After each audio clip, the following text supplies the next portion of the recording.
wanted to, first of all, acknowledge the generosity of the Anonymous Fund, who have funded this talk, and welcome Tom Judd to Madison officially. Tom has been working all since Monday with our master printers, Bruce Crownover, Andy Rubin, and Joe Fry, and the graduate students at the art department to make editions of prints. And he has never made prints before, and he keeps telling me he's having lots of fun. Oh, really? So let me give you a little bit of a background on Tom. He was born in Lawrenceville, New Jersey, but grew up in Salt Lake City. He attended the University of Utah and then transferred to Philadelphia College of Art, where he graduated. He first exhibited his work shortly thereafter at the Philadelphia Museum of Art in 1979, where he was included in a survey show entitled Contemporary Drawing Philadelphia. The museum actually purchased the work from that exhibit for their permanent collection. He then went on to exhibit his work in distinguished galleries throughout the United States, and in 1984 he had a solo exhibition at the Pennsylvania Academy of Fine Arts, and they too purchased his work for their permanent collection. Since then, he has participated in many public art projects, in addition to exhibitions, including a billboard next to an interstate highway in Philadelphia, a 70-foot chalk drawing in Salt Lake City, and his self-curated exhibition in New York City with 12 invited artists called the Chalkboard Chronicles. He also completed an exterior mural for the city of Philadelphia. Most recently, he installed a hermit's cabin in the Stremmel Gallery in Reno, Nevada, entitled Hermit Project. We're all very worried because he just came in at over the holiday weekend, and I was talking with Bruce about this, and Bruce said, well, don't worry, I think he did a project on hermits, so maybe it's okay if he's by himself when he comes on in Easter. He's not a hermit at all, I have to tell you. He has been a delight to work with, and we've really enjoyed it over the past week. His work is now in numerous galleries and museums throughout the United States. We're thrilled to have been the first press to print his work, to publish his work, and please join me in welcoming Tom Judd.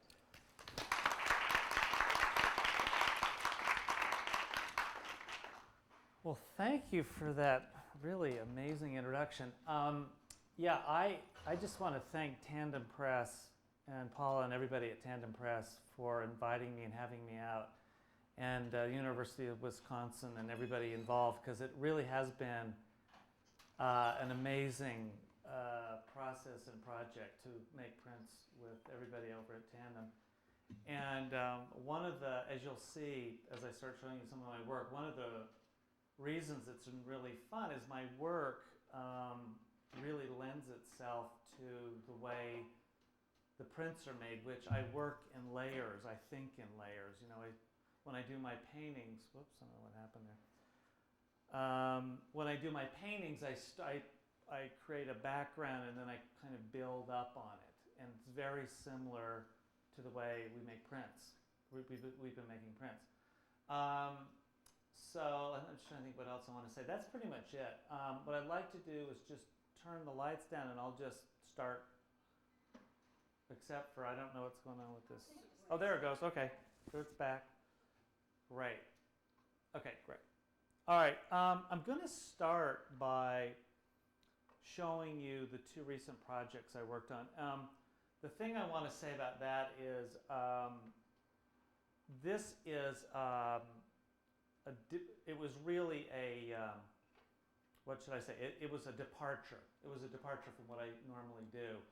But I've always had an interest in creating some kind of an installation where I take my work and I put it in the form of something that you can experience, you know, walk inside of or experience like that. So I've always had this idea in the back of my mind. And about a year and a half ago, actually it's been 2 years now when I first got the idea, I was talking to Pete and Turkey Stremmel out at Stremmel Gallery, and I told them about this idea I had. And they just loved it. They were immediately thought it was a great idea. And so we started putting it together. And I'll just go to this right now. So we started putting it together. It took a year to put it together. And oops, no, don't do that. Let me go back. It's doing its thing here. There. It took a year to put it together. It basically, the idea is that I wanted to create a hermit's cabin that would replicate the types of cabins that you find in the back country of this country, in different areas of this country, in the world for that matter, where people, I was fascinated with the idea of somebody going off by themselves and creating this little environment and living there by themselves, and just all of the, whatever goes into that whole way of thinking. So anyway, one thing I want to say is I never saw the cabin put together till we put it together at the gallery. So it was this, it was kind of like I kept collecting things and putting things together. I built the walls in my studio in Philadelphia, 4x4 sections, and then I put wallpaper on them and I created how I wanted them to look. And then I shipped all the walls to Reno. I collected stuff in Philadelphia and Reno. I took a trip out to Reno and basically just drove around to flea markets and people's garages and collected all kinds of stuff. But I had very specific requirements of what I wanted. I mean, I planned out each thing, and then basically then I would go look and see where I could get the material. All right, so this is a picture of the inside of the Hermit Project. So you walk in the gallery and you just see let me go back actually. When you walk in the gallery, the idea is the outside has nothing to do with the inside. The outside, it's almost like a Hollywood stage set. The outside is just to support what's inside. So I made no effort to do anything to the outside to suggest the hermit's cabin. It was really, the idea was that you would have the experience once you went inside.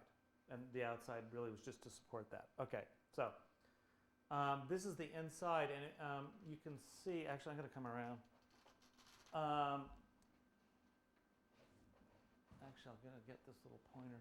You can see that I collected, you can't see it, there's a wood burning stove right there, and I actually torched the walls. The walls are all burned around it. I mean, I really got into making it look real, right? And, you know, I bought all this furniture. This radio right there was in my studio in Philadelphia. There's this guy named Amos who's sort of a handyman who came with the building that we're in. And he's this old guy. He sort of does various things. Anyway, he made this radio out of a box with I don't know if you can see it, there's a little car radio stuck in the top. And I said, oh my God, that's perfect for my hermit cabin. He said, oh yeah, take it. So inside of that box, I had another radio, and I had a baseball game on from 1965 World Series, the Dodgers and the White Sox, and so the baseball game was on with all the ads, and you can get these tapes, these CDs that are amazing, where they're the broadcast of all these different games, baseball games. So basically, you walk in and there's the sound of the ball game, and you have the experience of just like stepping into somebody's world. The idea is this person, I didn't get into a lot of detail about who he was, and you know, but I imagine he was male. I mean, he was a man who basically lived in this shack for about, my idea was like 1945 to 1965. That was the general time period. So when I collected things, I made sure it fit with that time period. But there's just a lot of odd things. Like I found this funny statue of Kennedy, and you can't see it, but there's this stuffed birds, and this wall's covered with photographs, and that box on the desk is filled with photographs. So you really have this strange sense of like looking at things and imagining what the person was like. And I've always loved that, and I try to put that in my paintings. My paintings, as you'll see, have a sense of that kind of something like something you'd find in an attic. and in fact, the prints we're working on at Tandem is we're using a lot of old photographs and blowing them up, and it's really fun. But it's the same kind of feeling that I wanted to get with the Hermit project, with the Hermit cabin. Okay. Let's see. Well, this is just another shot, but there's a sink. There's this. I really carefully planned it so that it made sense. Like his food was here; it was all canned stuff. There's the sink, and then there's like this other little thing where he would have washed his dishes, but I had a pile of dirty dishes in the sink. I covered everything with an acrylic varnish and then I sprinkled ashes, so everything was covered with what looked like grease and ashes. And let's see, what else did I want to? Yeah, that's it for that one. Let's see. That's the desk. And again, I spent a lot of time on detail. Like there was just lots of stuff piled up. Like there was a pipe in this funny ashtray, and there's all these. You know how your desk at home is like you've just got all these little knickknacks that end up on the desk. So I went around and I bought things from that period that so there was lots of little things all over the desk. And then there was this box of old photographs. What else do I want to say? That's it. Okay. Oh, there we go. That's where we got dishes. I had these metal cans full of sugar and like those kinds of things, flour, sugar, and the rags and his pans. And anyway, it was really a fun project. And when it all came together, I couldn't believe how real it was. Like I'd go in there and it really didn't feel like something I made. It really felt like a hermit's cabin. Okay. All right, now let's see. Oh, I go to escape. All right. Then I did another project right after that. And this is called the Tijuana project, or Tijuana Weekend. This is called Tijuana Weekend. It's doing its thing here. So the idea of this project was I went to Tijuana and for a weekend. I arranged to be driven around Tijuana by a poet named Omar Pineda, and his brother Marcos Ramirez is a fairly famous artist down there, and I also met up with him. He has his studio right on the border of Tijuana and San Diego, California. And so the idea that was I was going to go there, and then I was going to create a show out of the experience. I already knew that I wanted to build a shack because this is the Mexican.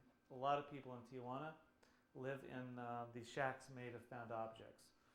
And again, I've always been fascinated with putting things together from found materials. And so I collected these materials and I built this shack. And then the idea was, again, there was a sort of a dichotomy between the inside and the outside. So the inside, that's not quite right. Let me just see. Okay, so the inside you go, and the outside is the shack, and then when you open the door, you're in this pristine world. I drywalled the inside; it's all perfect.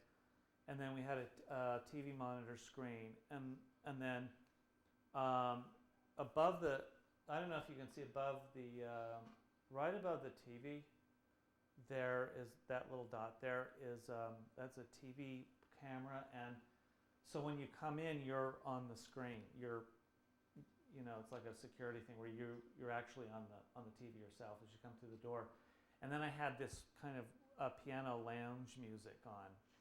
So it was this weird, kind of surrealistic hotel lobby feeling to it. And then I had this stash of Virgin of the Guadalupe that I had about 20 of them.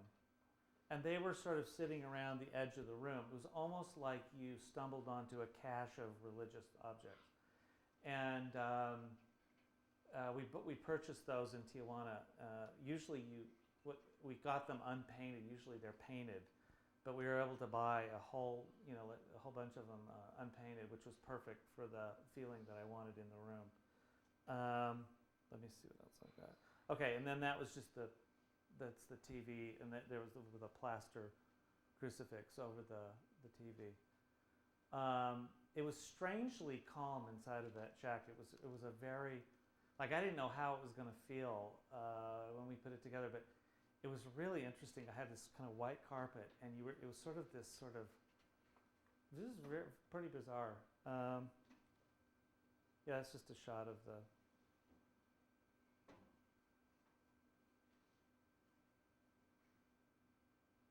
Okay, and that's the outside. Okay, now go back to escape. All right.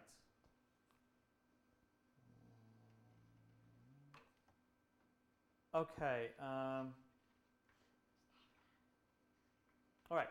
So this is most of this work that I'm going to show you is basically work. It's fairly recent work. There's a few older pieces, but most of it's pretty recent. So this is a large vertical painting. It is oil on canvas, and I like to, when I start a painting like this, I usually do an oil wash on the background that you see there. I'll do that, and I won't know exactly what I'm going to be putting over it. I usually start out with, and I usually paint 3 or 4 at a time. So I'll start out, this is 75 inches by about 48 inches. And I'll start out with a bunch of canvases. And I'll do all the backgrounds. It's kind of like we've been doing with the prints. I do all the backgrounds first, and then I start to experiment painting different things on top. And a lot of times I'll paint something on and I just won't like it, and I'll either scrub it out or paint it over. But that whole process gives it a kind of depth, that kind of putting stuff in, taking it out, putting stuff in, and it kind of builds on itself. Okay. This is, again, this is another vertical piece. Same kind of thing. I started out with different patterns in the background. Like at one point, this pattern with the green and gold covered the whole thing, just to give you an idea of how I work. So I started out with a weird green, then I put this gold pattern over, and then I started painting over that, sections of, and the whole thing took on this kind of Asian quilt kind of look to it. And again, that's how I work, which is I have something very vague in mind, and I just start putting things together and seeing what suggests what, and then eventually, what's really fascinating to me about painting is eventually the painting starts to tell you what it wants, right? It's like you start out with a blank canvas, and then as it builds, then all of a sudden the painting starts talking back to you, and then it's a matter of listening to the painting. And I've gotten really good at that. I've gotten really good at listening to paintings, because that's what I do. And I keep referring to the prints that we're doing. The prints are the same thing's happening. Like I started out by doing lots of different imagery, and now we're putting some together, and they're starting to take on their own personality. So it's exciting. This is a recent piece, fairly typical for me. I collect remnants, wallpaper, maps, and things like that. And I love the feeling of, speaking of a hermit's cabin, my original inspiration where I started collaging these types of materials was I was on a river trip in Idaho, and we came across a hermit's cabin, and the area that he had a group of, it was like a compound of different cabins. And the cabin he slept in, the walls were covered with wallpaper samples. And it was just so beautiful. And I just love that expedient use of materials and that expedient use of found materials, like, you know, oh, here's some wallpaper, that'll work. I'll just cover the wall with that. And then to me, there's a kind of poetry that comes out of that expedient use of materials, where you don't think about it that long, you just use what you've got, and then this kind of energy comes out of it. I started painting birds. I'm actually, strangely enough, not a bird person. I mean, like I don't go out with binoculars and look at birds and stuff. But the way I started using them was a friend of mine said, you should paint birds. That's how I started.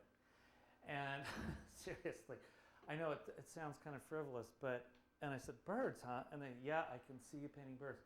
So I took her advice and I tried a couple birds in my paintings and I loved it. I just loved what it did, and it was like this little intense piece of liveliness in my paintings. And also, since painting lots of birds, and even though I don't go out and look at them in a scientific way, I do have a fascination with them kind of from a distance, where they really do seem like they're on a different plane, like the way they move around and just the way they move. I mean, it's not like anything, we don't move like they move, you know, the way they twitch, and they really seem like they're just on another plane. So I love that, and I like bringing that kind of, I don't know what you call it, like an energy or a being, yeah, just the way they be. This is, now, okay, so another thing I do is I experiment around a lot with what I call the background or the substrate, or the, you know, in my paintings, the material I use for the background. And I love the idea of using, again, found things. And so I was at Malay Colony a couple years ago, and I walked into a little,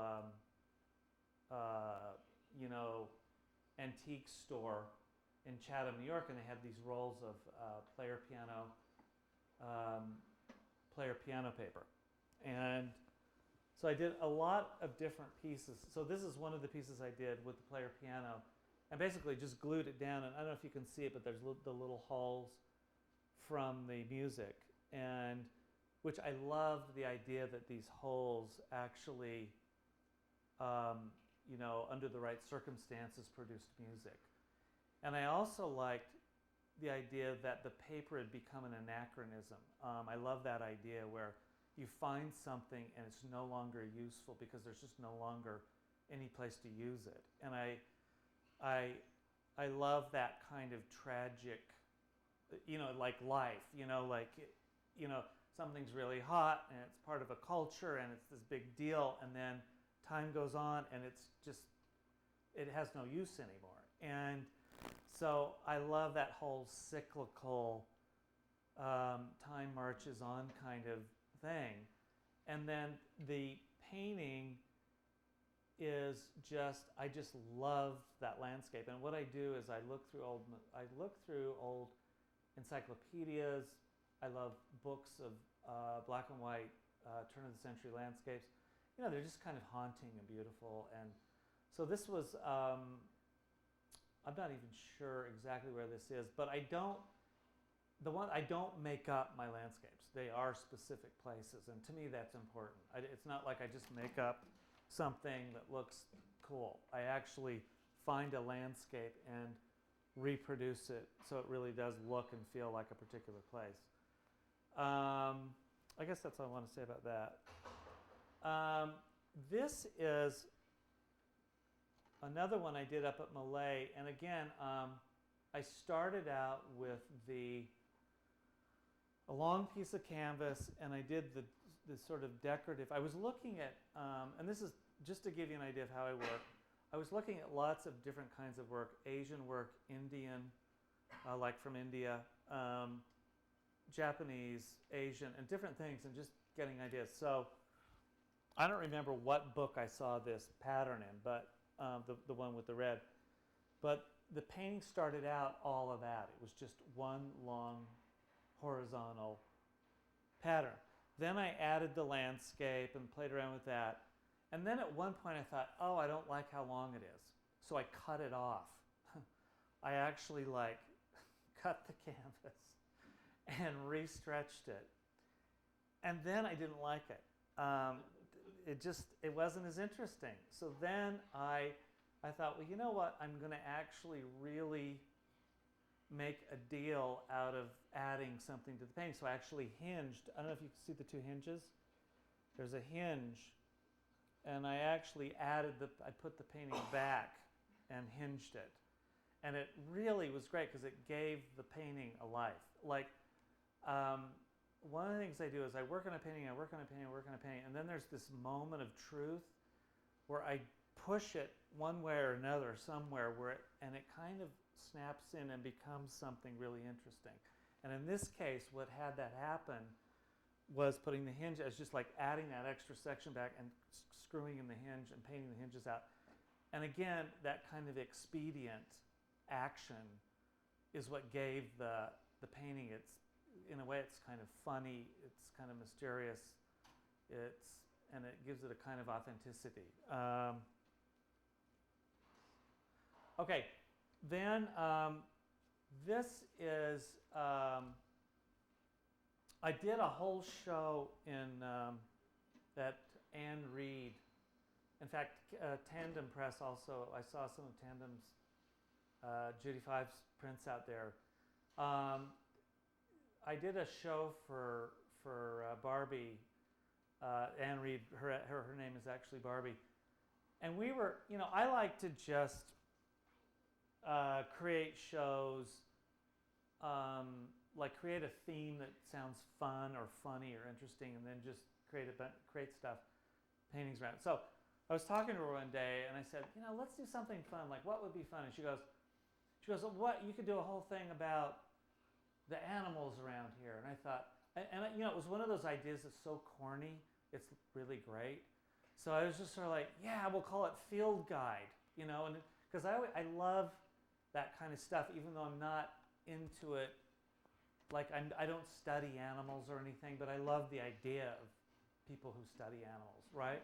And I just love, the idea of those guidebooks and all the habits of the animals and stuff, even though I don't really read them. But I just like the way they look. And so I wanted to almost imitate that field guide thing look. So I started doing just animals, and I got, the wildlife of Idaho and, birds of Idaho. And then Barbie had a great idea. She says, I'm going to send you some topographical maps of Idaho. And you can use some of those. So some of the maps are actually topographical maps of Idaho. And again, it sort of feels like something you'd find in the forest rangers. You go in and you'd find this at the forest ranger's house. This is kind of an odd picture, but I put it in because I love doing public murals and stuff. So this is a restaurant in Philadelphia called Friday, Saturday, Sunday. And I did a mural that goes all the way around the room. And you can just see, let me just see what you can see. I can't even see what you can see. Yeah, you can see it starts there. And this is a fisheye, so it's distorted. It's actually about 4 feet high, and it goes all the way around the room. And I have sort of the classic nude looking in the mirror, polka dots, what looks like almost like blown up, almost looks like wallpaper. Then I had some parrots. There was a landscape, and then it went over here, and there was a bunch of other things over here. But I wanted it to feel like different murals had been painted over the years, and this was sort of the leftovers, and they were all kind of there together. And I love that idea of remnants of things ending up together for no particular reason. You know, they just end up together. And so that's what it felt like, just different patterns, different subjects. Okay. What's that? Oh, that's just, I did a bunch of small, this is actually 12 by 12. Just, again, they're almost like little studies of birds and, whoops, what did I do? Negate. There we go. Oh, good. Okay. This is another piece similar to the red one that I cut. This one used to be horizontal. And one day I was looking at, like, the landscape used to be, let's see, how was it? I think the landscape was to the left, the bird was to the right, it was a horizontal. And one day I was in the studio and I just thought, oh, it'd be so much interesting if it were vertical. So I cut it in half. It's actually on a board. One of the things I use in my paintings, I use hollow core doors, and they're great because they don't warp. And I cut them the size I want, and then I fill in the sides. And I like the hard surface because I can glue things to them. And I like to glue paper and maps and all that. So it's easier to glue things to that kind of a surface than the canvas. So, but I use both. I use canvas and wood. This, I believe, I can't see, I think it does. It has the player piano paper, and then the bird and the landscape are painted on. The landscape, in case you're wondering, is I'll take old romantic paintings and copy them. Like, this is a section of a painting. I can't remember the guy's name, one of the early American, you know, God's Country, kind of super romantic, Hudson Valley, all of that stuff. I'll take sections of those paintings and paint them on my painting. And again, my painting is also about, there's a word for it that I can't remember, where you take, what's the word, where you take from other people and other things. What is it? Appropriate? Appropriate, yeah. I love that idea of appropriating and just kind of mixing a lot of stuff together, because, you know, that is kind of how life is. And I love the poetry that comes from chance association. So I don't sit and think about, oh gosh, what does this bird have to do with the landscape? It really is more like, oh, I like the way that looks, fine, next. You know, like I don't think about things very long. I don't find it helpful, and it doesn't lend itself to creating things that I think are really good. So it's almost like if I think about it too long, I lose it, you know. So I work really fast, and I think that the folks from Tandem can attest to that, right? That I work really fast. Okay,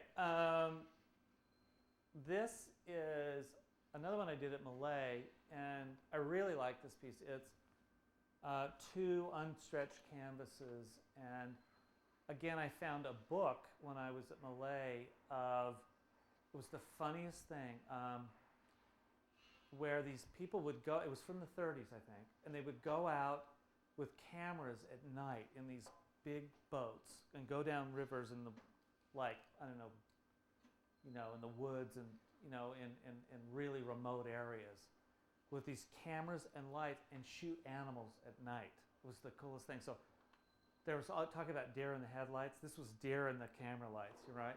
So it was a whole book of all these animals jumping through the woods, and they're all lit up, and it's all dark behind them. And it was just so mysterious and dreamy. And it was just such a goofy idea, right? So I just loved it. So I took some of the different images, and I did them on black backgrounds, and then I put thinner over it and pulled off, which I do a lot of that. I put thinner over the thing, and then I put a piece of cloth, and I pull off. And what it does is it suggested that kind of light at night where things in the back room are lit up. It almost feels like there's some trees back there without being really obvious about it. And the other thing, I mean, what inspired this was, again, I was looking at Indian paintings, and they had pictures of deer and cows and different things that became like icons. And I love that idea. So it's almost like they feel a little bit like icons of some description, or some maybe religious, they could be, maybe something that you'd see hanging in some semi-religious context. But again, I don't want to get literal. It's like I don't want to get literal about it, but I love the sense of that is very primitive, and I like the primitiveness of it. So it almost looks like tarps that you would find somewhere that had this, odd image, and you'd think to yourself, what does that mean? And, what are these animals about? And so I love that whole suggestion of some primitive culture, or some primitive, culture where you're finding a remnant, or you're finding this thing.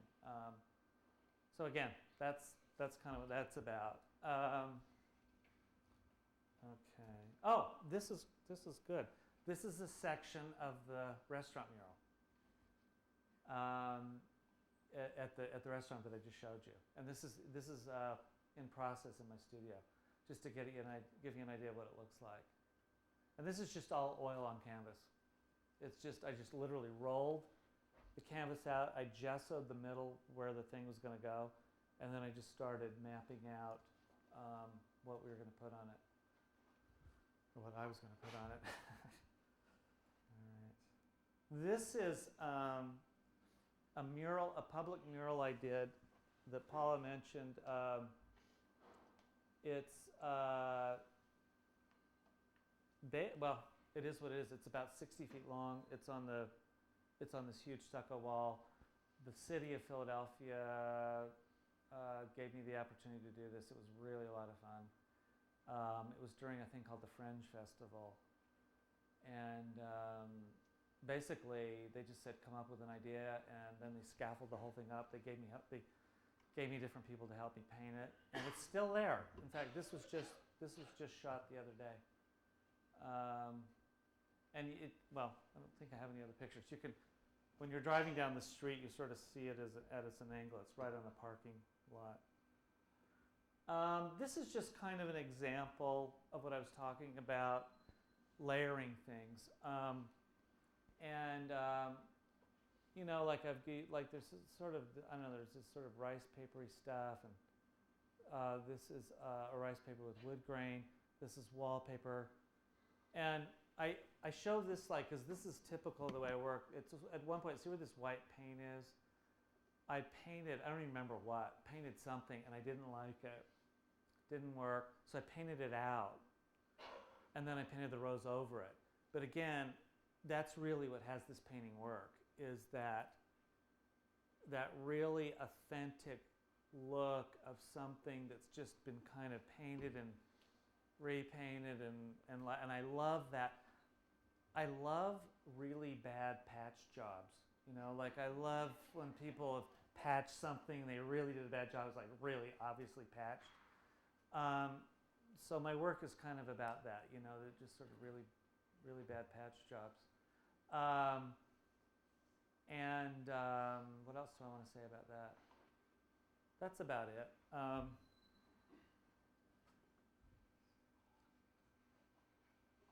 This was the sister piece of the one I cut in half and made vertical. I did two of them at the same time. And this one, this is I think interesting because I used a tablecloth from the Fairmount in San Francisco that I found in somebody's garage. But I love how that works, like with that whole white floral thing, and then the tablecloth insignia. And what I do is I glue it down, and then I coat it with acrylic varnish so it seals it up. And again, all the the bad patch job, I put this in as if this was going to patch that, and then this, and I love that idea of something like sticking that on there. Well, it's kind of the same color, you know what I mean, and it ends up with this funny poetry to it. What else do I want to say about that? And then there's, the romantic landscape. And again, the whole thing to me feels like a remnant, like you found, it was sort of part of something bigger, and then it got cut and like put somewhere. I love that whole sensibility. This is my latest and greatest. In fact, we're using this image with the print. I just did a show in Park City, actually, and this was on the card. This was the main piece from the show, and it's basically it's a prop jet from the, I don't know, probably early 60s, late 50s, but I love it because it, in its day, this was the ultimate machine. This was the latest and greatest. This is the first one that could actually take people across the ocean to Europe. That had the ability to do that. And again, I love that whole idea because now it looks so quaint and kind of funny. And in its day, it was like the supersonic latest thing. And then again, I like the idea of my work feeling like somebody who's really loves this thing has been off working diligently, creating it for themselves. Like, like that whole thing of people building cars in their basement and things like that, where they're down in the basement and they have this hobby they just love, and they're just really into it. I wanted to bring that because I love that whole idea of, loving a machine or loving an idea and then sort of hand making and putting your version of it together. In fact, I have a project that I'm about to start where I'm going to build a spaceship out of just using things that you can get at Home Depot or at local hardware stores.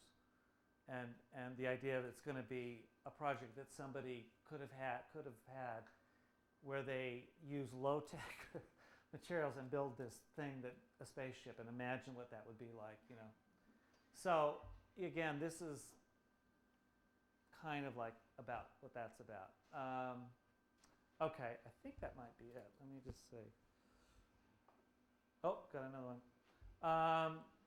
This is about this big. The last piece was about 40 by 50 inches. This is about 30 by 40.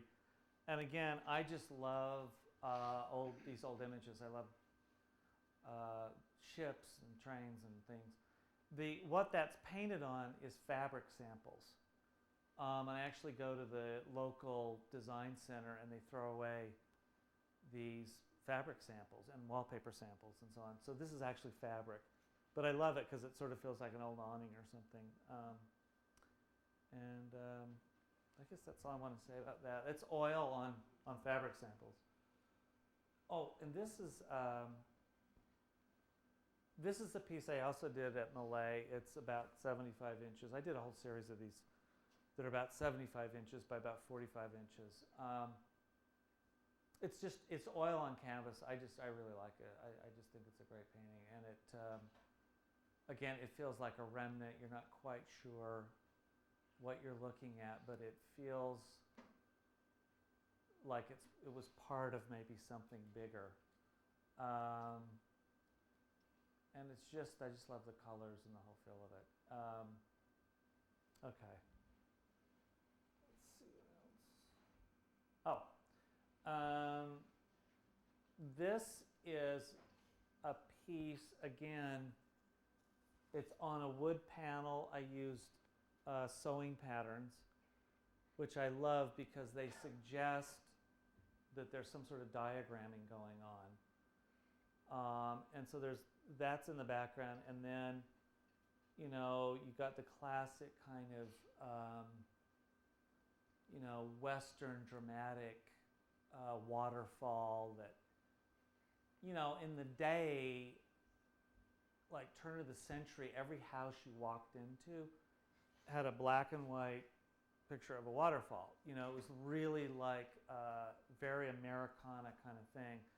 And I love that. I love that sort of, that the idea of the wild wilderness in your house, and this actually has a photograph, which I don't do that often, but I actually put a little photograph in this one that somebody gave me from Mexico. It's just this odd little photograph of these people.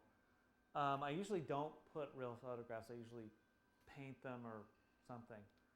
But, and then there's the sort of floral is actually fabric. And again, it feels like something you'd find in your attic. It's about 40 by 50, that piece. This is a recent piece, and it's called Trains and Parrots. Can you see it? In fact, we're using those parrots in the prints. I don't know what to say about it. I just love the way it feels. It's just kind of a silly painting, but I just love the train and the birds. It's absurd. It's just to me it just captures this sort of American, full steam ahead, and then there's this kind of exotic birds and I'm not sure what the relationship is. It really works. And a lot of times, for me, my work's like that. Like I really don't know. I couldn't tell you verbally why it works because I don't have a story about trains and parrots. It's much more abstract for me than that. But at the same time, on some level, it really makes sense to me. It's not like I go, whatever. It's more like, oh yeah, that's it. And sometimes I know why, or I have this particular, I'm not sure why. And actually, I'm always interested in other people's interpretations. Like sometimes I'll just ask people. The other day, they were putting new windows in our studios, and I just had one of the guys that were the work guys in. And I said, what do you think of this? And not what do you think? I said, what is this? What do you see in this painting? Not this one, but another one. And he came with a great thing. He goes, reminds me of summer. And I said, God, that's great. Thanks. I really got a lot from him coming in and just saying that. Okay, so that's how it's landing. So anyway, that's that. Let me see what else. Oh, and this is another vertical long piece. And again, I put the background first.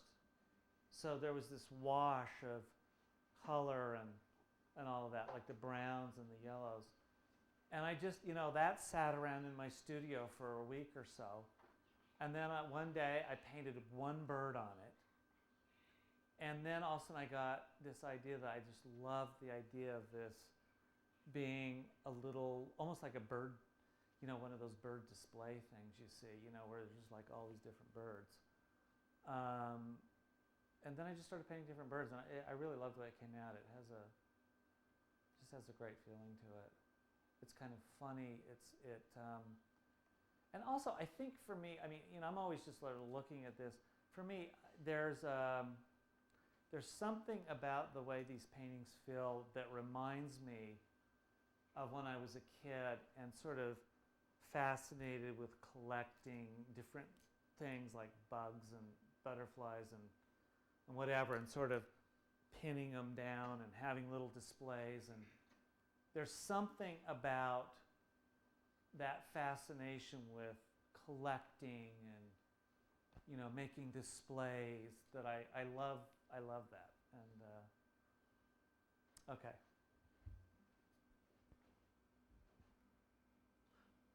This is just a vertical piece, 36 by something. And again, this went through many different things. If you can look closely, it looks like there's some aerosol spray paint coming through. And the reason that it looks that way is because at one point I took an aerosol spray cannon and kind of sprayed dots all over it. Because I wanted it to look like graffiti or just a wall that's just been left out and just, whatever stuff happened to it. And it was just too much. It kind of, so I started painting out the spray paint, But then I got about halfway through it, and I really liked the suggestion of it. And so I left it. So you can see there's this weird red sort of spray things coming through. And again, it's just an accident that worked. And that's, again, how I work, is I experiment. And like I'll paint something, and then I'll throw thinner all over it and put a rag and pull paint off so it looks like it's been sitting out in the weather. And a lot of times I'll change the composition 3 or 4 times, before I get to one that I like. This is a kind of unusual one. It's about 50 by 60 inches, more or less. Again, painted. I had this little picture of some place in Switzerland that I got out of one of my old encyclopedias, and I just painted it. And then I started getting this idea of that it sort of sat out in the weather. And then I had this idea of that it was patched over with wallpaper, except for this wallpaper I actually painted, which I think is really beautiful. It really came out great. So I painted these little patches. And again, to me, you never know what's going to work. You just try it. And then these little squares where basically I love that look where somebody's gone in to repair something but they never got back to it. And so there's just sort of this feeling of this thing kind of falling apart and needing to be patched. And but yeah, I like that. Okay, that's it. Thanks.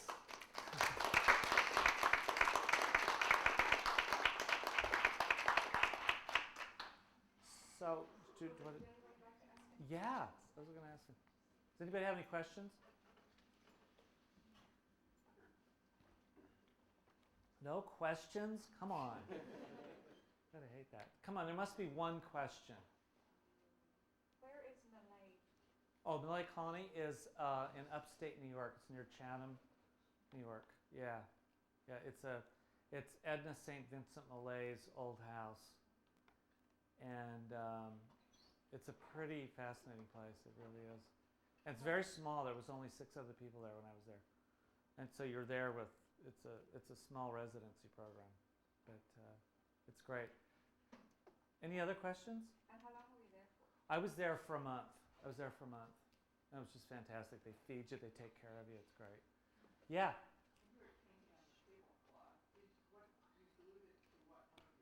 I glued it to a wooden door with basically like carpenter's glue.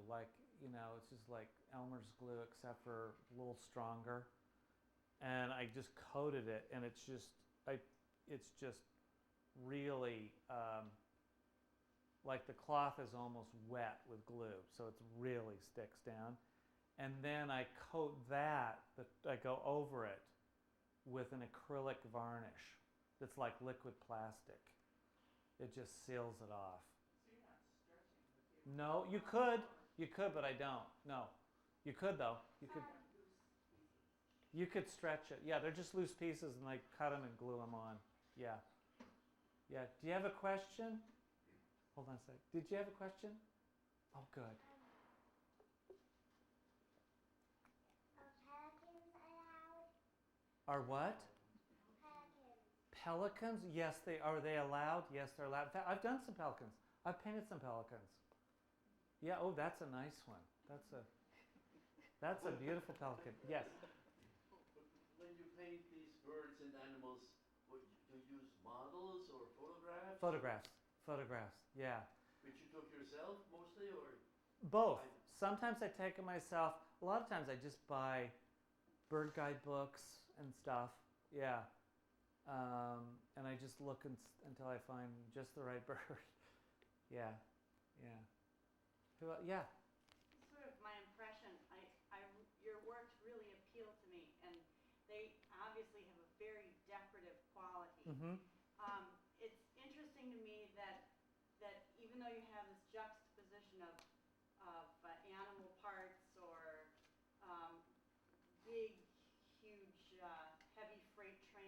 like Yeah. that.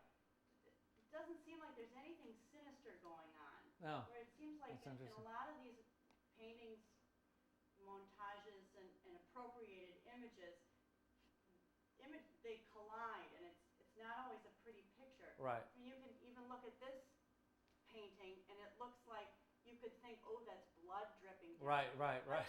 But you don't read that, I don't think, at Yeah. all in any of her paintings because the colors are different.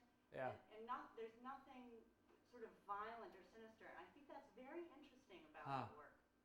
Thanks. Well, it's funny you say that because I purposefully avoid that. Like, I don't want them to be about that.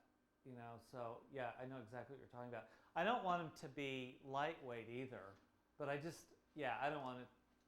I stay away from dripping blood and things like that as a subject. Yeah. What's the reaction been to the mural in the restaurant? It's been fantastic. It is. People really love it. It's interesting because it really transformed the restaurant in that it just created this space.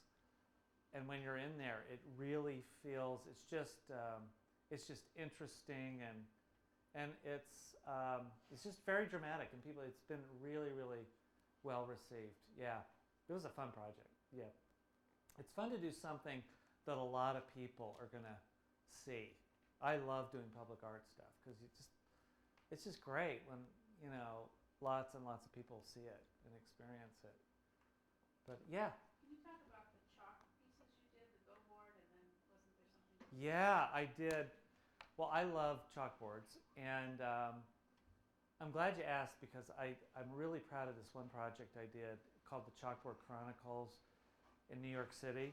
It was for a gal. I had 3 large 5-foot square old school chalkboards with the oak frames and that I found in an antique store.